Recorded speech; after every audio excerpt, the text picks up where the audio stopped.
Sega.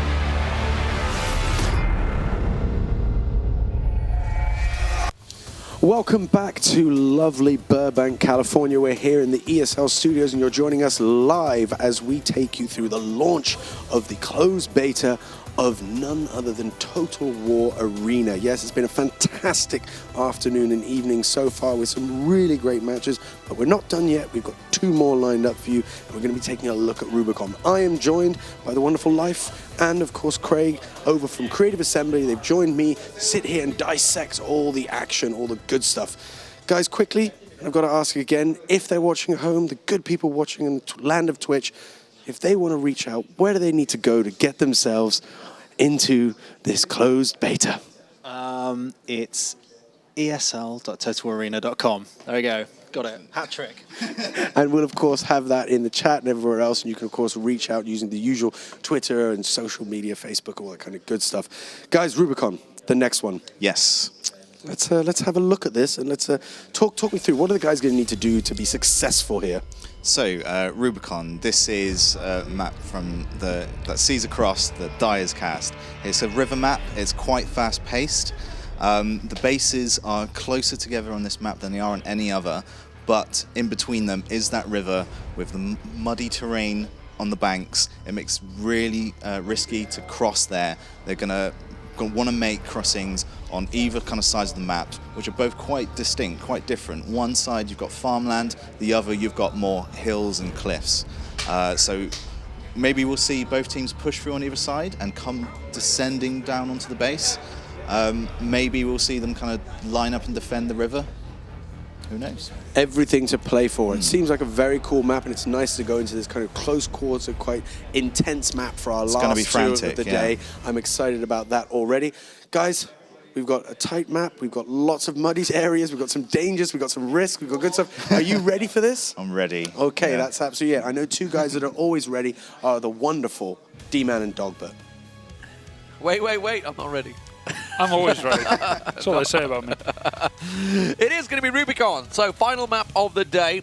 Could be a little wild, who knows. It is basically a map with straight river down the middle and can literally go any way. Sometimes you see people go counterclockwise. Yeah, definitely. That's clockwise. It's okay. It's counterclockwise to you guys. It's all right. We all make mistakes. No, I'm doing it the right way, but on camera, it obviously comes across differently. That's a good point. Yeah. Oh, yeah. I'm not even used to that either. You see? Okay. Finally you figure out what's going on. There we go. So, yeah, definitely. But that's because there's watchtowers on either side. So you're pretty confident on one side than you are on the other because you've got a good section of vision given to you straight off the bat. So yeah, it's great to be able to push into that, but like we've seen today already, if you attack into a well-prepared position, or more importantly, or one where they have complete sight on you, it can be very painful because you just get hit from all sides. And we're straight into it, and welcome to Rubicon, the quickest firing artillery map in Total War Arena. Yeah, this is much closer. Think of Germania, think of this huge, expansive map where everyone's trying to sneak around. This is huge. Now, what they're doing right now is very risky. Going straight across the middle is incredibly risky, but it's definitely the shortest route to the base. You can see how close that base is. Very, very close. I think they're just going to pile in with infantry. PrinceOfMacedon's just going straight in.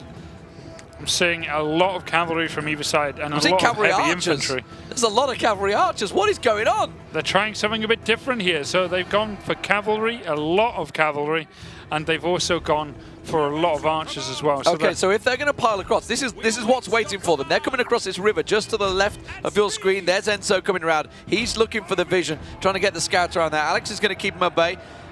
can catch on towards Enzo. Not quite do a great deal of damage there. Bit of a missed couple of charges, and actually coming around the back here. Look at this all coming down the hill. Lots and lots of cavalry involved in this game. There's the heavy infantry all piling across. Admiral Price and co.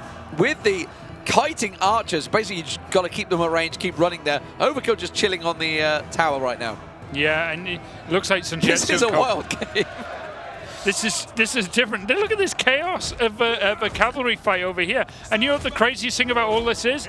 It's going Warcast's way. No, Lionheart, don't push out. You're in perfect. He just realised that. He's like, whoa, whoa, whoa, whoa, whoa. There's way more than I thought there. But this is where they need to get involved, because they need to make sure that they win this mass cavalry fight.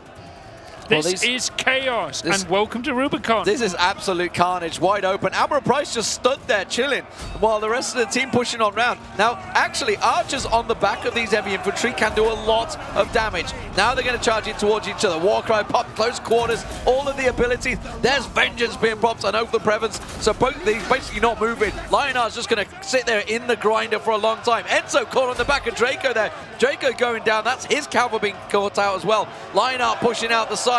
This time it looks like it could well be going massively in favor of Murica. Yeah, they're doing much better, but that's because their cav players are just much stronger. So everyone going cavalry is not a good idea when you're coming up against some of the best cav players in Arena. So yeah, the heavy infantry might be doing well, but yeah, it's just not working when it comes to cavalry. Yeah, I think we're seeing the difference here. You may have noticed we've took the brakes off a little bit here. There is a lot more cavalry units than previously done. There's a lot of people that were playing range before on cavalry, and they're not really actually using them very well right now.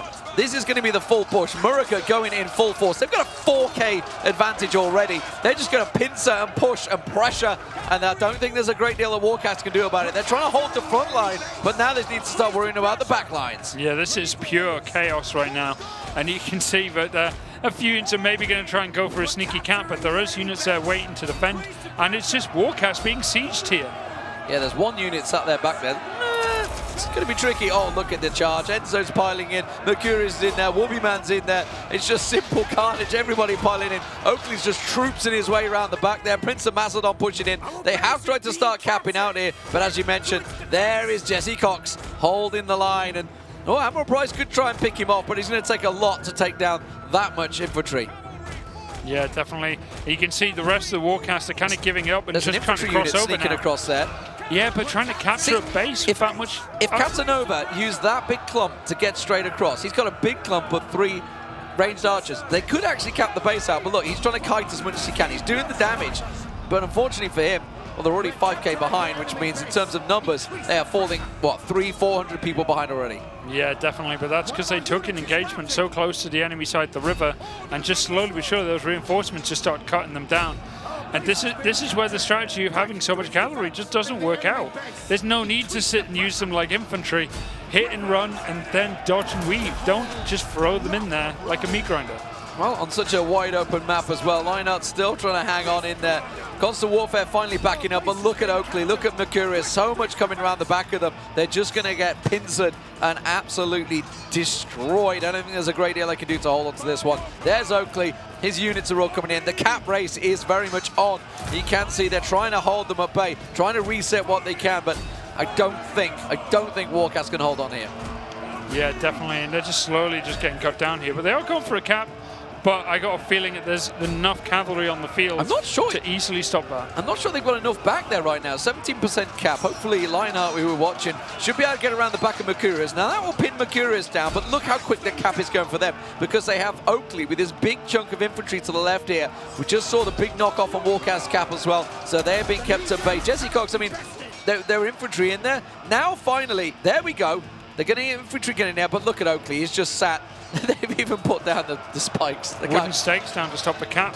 But they are throwing a load of stuff over onto the other side. They might be able to do this, but look at Enzo. He's just going to go back with his cap here, and he's going to be able to stop this cap. They're ahead in the cap now. They're ahead in the cap race. Like you said, Indy Pride's going to try and sneak in there. Casanova has got in. One charge will upset them, but yeah, there we go. Look, they're going to actually wait for Enzo and Indy Pride. They're just getting their little charge sorted out while they're actually winning the cap out here. Nothing's interrupting anymore down the side here. There's no range hitting. So as soon as this cap gets stopped, which it's about to, there we go, gets chunked down.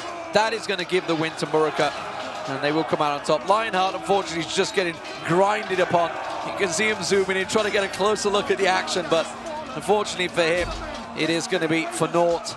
78%. The cap keeps on ticking. Murica in control of this game on Rubicon. It was definitely a wild one, no doubt about it. A much quicker affair. Only 9 minutes into the game, and it's almost over as the cap keeps on ticking. Mercurius stood on the flag. 97%. It is GG. Team Murica take another win. It's 7-2, ladies and gentlemen. They are in full control. That was a messy, messy, messy fight. And that's what happens when you go with so much cav and just throw it in there as a fight like that. There was some range cav. They could have been effective if the fight had been drawn out and prolonged, but it was quick, sharp, and ultimately decisive for the American team. Yeah, that was... I mean, we obviously took the brakes off, let them play what they wanted, and as was proven, a few too many cavalry players being a little... lapse of judgment, I think it's safe to say. A little hapsadaisical, a little reckless. Safe to say they were piling in there and just getting caught out. You said it at the time. They're up against some of the best players in the world. And RTK, Enzo, and Mercurius. Like, these guys know what they're doing in the cavalry, and they were the ones who were clean-up duty. And catching them out with the cheeky little charges in the back there. They were just running rings around them, Indie Pride as well in there. They were all very much corralling everybody into where they wanted to be. It was one mass cavalry battle, and unfortunately it just didn't go their way. And it was too far on the Team America's side of the map. So it made it very easy for reinforcements to come in, while Warcast really didn't know what was coming. They took that fight initially, it was going their way, everything looked good, and all of a sudden war came in. But that's because the Team Murica were just more confident because of the vision they had on that side of the map. Ironically, if they'd have took pretty much a chunk of basically infantry, just spearmen and swordsmen, they probably would have won, because Murica had that much cavalry that if they weren't against a ton of cavalry, they'd have just been running up against headlong into spearmen, and that's not going to work. Cavalry are very effective. And we've seen that a lot today. Cavalry are incredibly effective, but they also, if they get tied down, they're incredibly weak. Archers and heavy infantry in combination are usually the best mixers to push forward and win a game, but cavalry's there when someone makes a mistake, they will come in and clean up. They're always going to be there to harass, they're always going to be there to keep an eye on you, but if you shut them down and defend your range units correctly, there's not much they can do except from look at the shop from the outside. And ironically, on the shortest map in the pool, nobody used artillery. Yeah, I mean, where you could use it perfectly. Well, that's why the cav got really aggressive, because they were just like, oh, let's get behind there, let's find the artillery, kill that off quickly, and then we can just pick away at them. But unfortunately, there wasn't any artillery for them to get at. Yeah, which they didn't need in the end. So fantastic stuff overall. Let's get over towards our devs to talk about that chaotic map.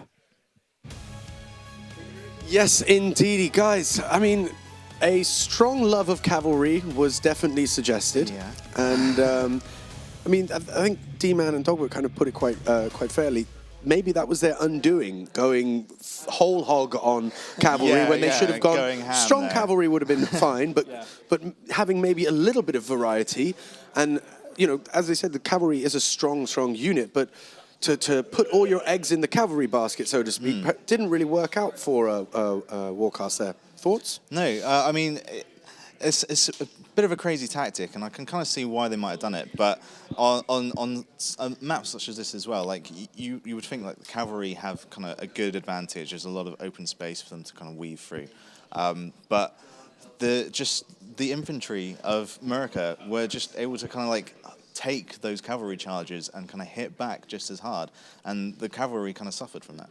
Did indeed suffer, and it didn't work out really in the way they wanted. I mean, it was a great match to watch. I mean, it was chaotic. It was everything. It was really a bloody battle.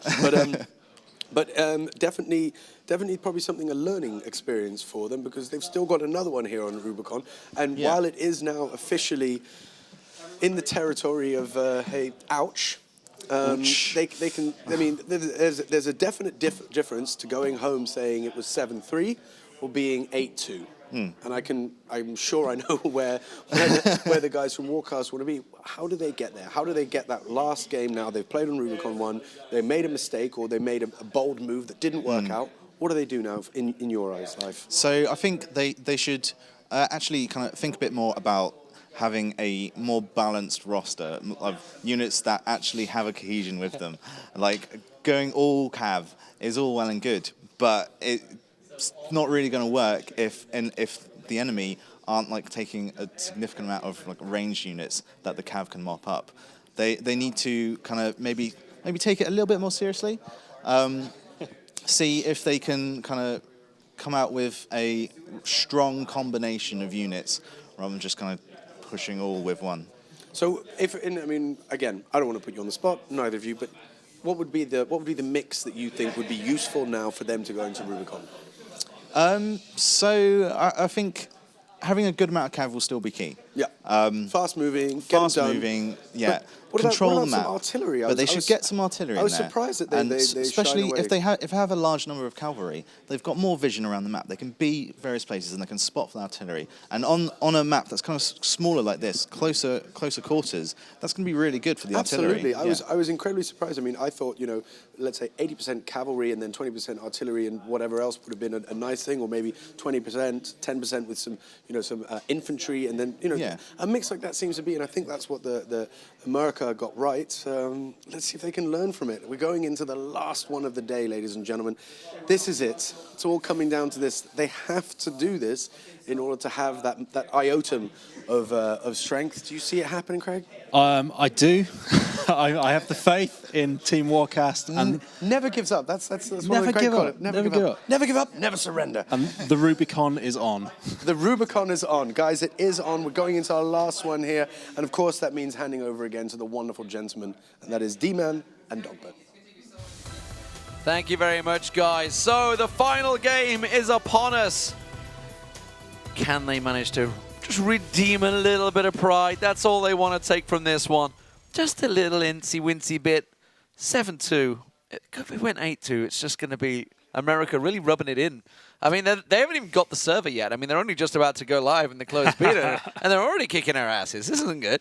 Yeah, well, they have got a lot of very good players, and that's been evident today. And, yeah, quite surprised. A lot of very traditional and well-known faces in the Total community really struggling against some of the newer people. And obviously, Rubicon is that kind of map, but it can just get a bit chaotic at the beginning. Obviously, you also point out Craig tracking the barrels of his puns there. Nothing quite as good as his previous ones, but that's fine, because the die is cast. Here we go, ladies and gentlemen. PrinceOfMacedon leading his troops, the captain of Team Murica, victorious, proving that his YouTube channel is stronger than Lionheart's YouTube channel. All of you go subscribe right now. He's going to be delighted about that one. Maybe pass back over Lionheart in those subscriber numbers. Speaking of strong subscribers, Jesse Cox has been alongside him, former captain, and this time victorious alongside PrinceOfMacedon. But look at this. This is a bit of a different affair. It's infantry staring at each other across the river. Just a quiet little Friday afternoon. Yeah, well, where the archers, that's where it's going to get interesting, because at this point they've got high ground over the top there. Where's the artillery right now? That's what I want to know. Yeah, God, artillery would be very useful in this one. You can see the commands coming down there. No one across the river. No one go across the river. Don't do that. You could fall into the pits of doom. No caltrops or anything. Both team captains are staring at each other across the river. Okay, they're doing a countdown. Go! Oh no, is it going to be Lionheart, PrinceOfMacedon in the river? I think it might be. I think this might be a straight up river ramble. Here comes Alex the Rambler as well around the side. Ever present, backing up his buddy. And now they're just going to pile in. The two captains going head to head. Wrath of Mars being popped. Heavy infantry charges piling in. Lionheart actually missing out on that one. And that's a clever little play from PrinceOfMacedon to carve in and around the side. But he missed his charge as well. I've never seen such heavy infantry charges mess up so badly. That was horrific. That was definitely a lot better for Lionheart, and he's definitely got his vengeance in play as well, so that's what's going to be a bit messy. Yeah, and PrinceOfMacedon just getting destroyed there.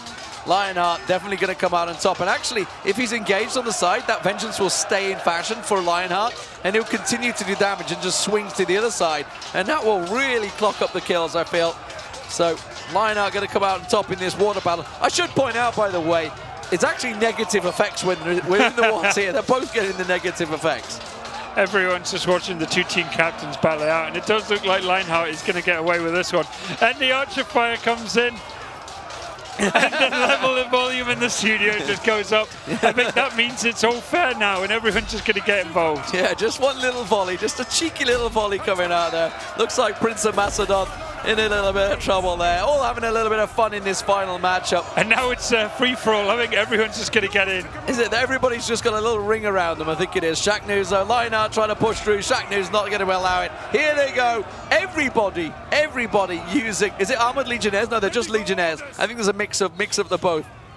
Wait, we can work this out. No need to fight. A good little bit of fun. Lionheart on your screen there. And there is artillery. Somebody stuck artillery. This is perfect. Hit them all. They can all be hit. This is going to get so many points. This is glorious. This is absolute chaos now. I think both teams are still a bit anxious about crossing the river here, but that artillery is definitely going to force it. That flaming artillery coming across there, and I don't mean that in the Australian terms, flaming galah, but as it is, they are just going to pile through, and this is going to be a massacre. This is going to be carnage in the river. Those artillery can do so much damage. Whoever picked them up is genius. Yeah, and they were just waiting as well, waiting until they came a bit too far forward, and then it's just... God, this is just going to be so many points off artillery, let alone the infantry and cavalry. This is not your standard game, ladies and gentlemen. This is not your average game of Total War. If you have just joined us, feel free to get yourself signed up, esl.totalwararena.com, and you can join the carnage that is happening. It is launching the closed beta in America. Go get yourself signed up over there. Get yourself involved in the beta and enjoy this game. Level yourselves up. These are tier 6 units everybody's using in this matchup. To just give a little bit of showcase to the love. As you can see, Team Murica very much in control. There's the information on your screen. Feel free to get over there, sign up, and you can play today. Indeed, and this is just chaos from all sides. There's some light infantry there, some barbarians fighting in the kind of difficult terrain where the mud is. Cavalry is pushing around the back, as you can see, going for a cap quite quickly, and there's probably nothing to actually stop that right now, because of all of Lionheart's team, which has gone full on the offense. Absolutely. Team Murica piling in there. But Warcast doing a good job about this one. And actually looking pretty solid. Still, actually, considering how it's started out, the points are neck and neck. That's actually incredible. But they are sneaking in. Here comes Enzo with his cap. He's just going to sneak in and cap out. There's nobody who's going to stop him, unfortunately. Yeah, with that artillery up there and with no cavalry. Right there. The artillery is right there. Yeah, Mercurius, I think they can just cap this out. Nothing's going to stop them. But Bailey's has finally realized, but yeah, he's not going to get back in time. That's going to get capped out too quick. Mercurius, quick charge across there. He's just going to keep them at bay while his buddy Enzo caps out. He's like, yeah, they're coming back, but I don't think they're going to do it a great deal. Yeah, and that's why you can't really take so much heavy infantry, and that's why it's not really representative of a standard game. Obviously, guys just thought maybe they'd have some more success with a lot of heavy infantry. You know what? They might actually push them out of the cap here. And bearing in mind, Warcast are about to cap with a lot of infantry. It's possibilities here. If they can stop this cap, yeah. Well, I mean, they basically need to stop the cap, you need to hit every single unit.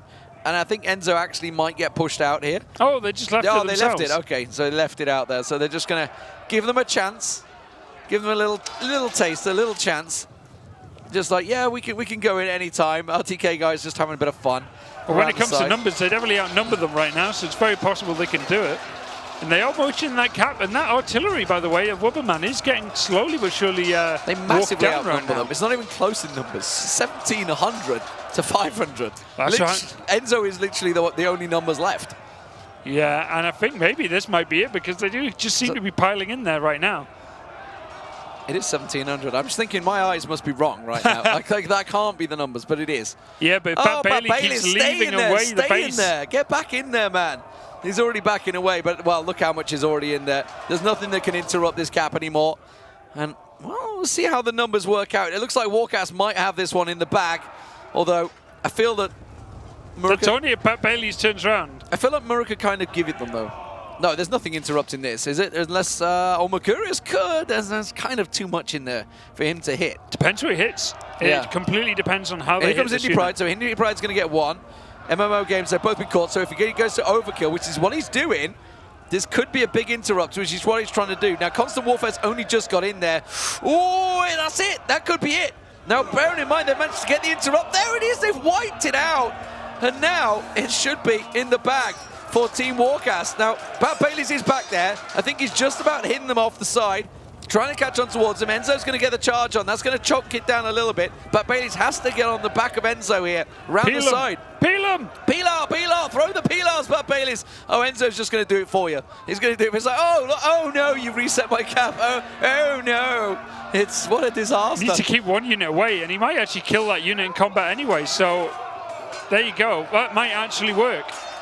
Yeah, they're going to lock them up here for a while.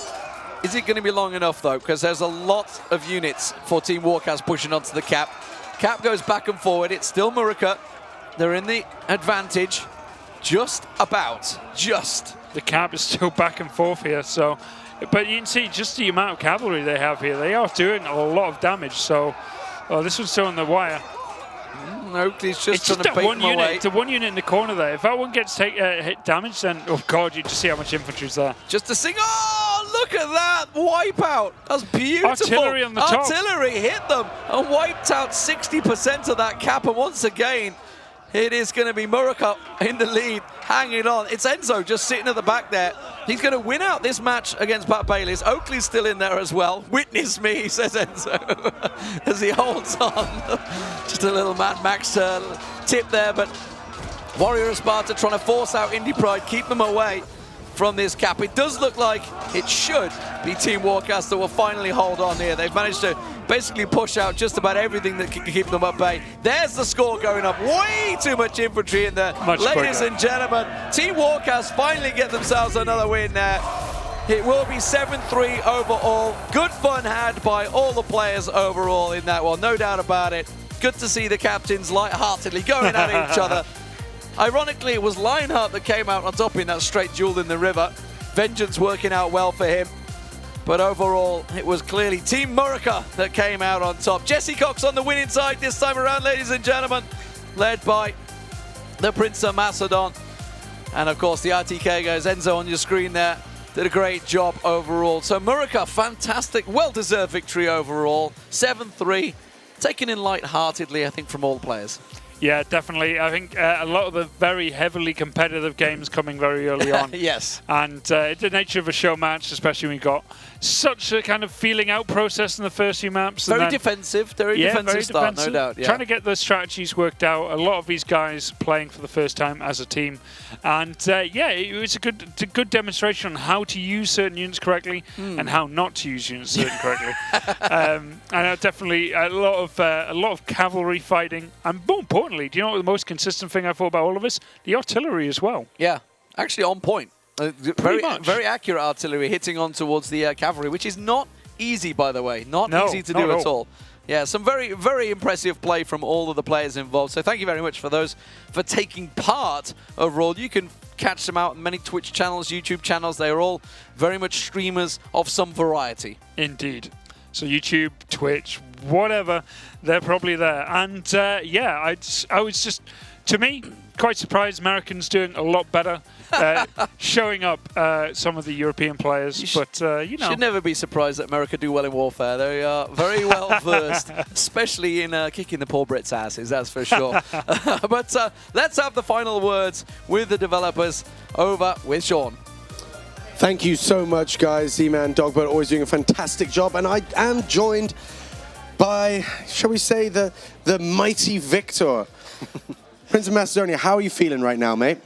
I'm feeling really great. The team played really well, and the other team played really well. I think they're really great battles. I'm feeling awesome. So, I mean, let's just first look at the last one, which you didn't actually take. It was one of the few ones that you didn't win on that 7-3 scoreline. Let's not forget that. But it was a really awesome moment. It seemed like you guys had agreed to do kind of almost a movie-esque moment of we send you our best fighter, you send yours, and we meet in the river and we watch each other. Was that something that was pre-planned? How did you guys come up with that? I mean, we wanted an epic blaze of glory.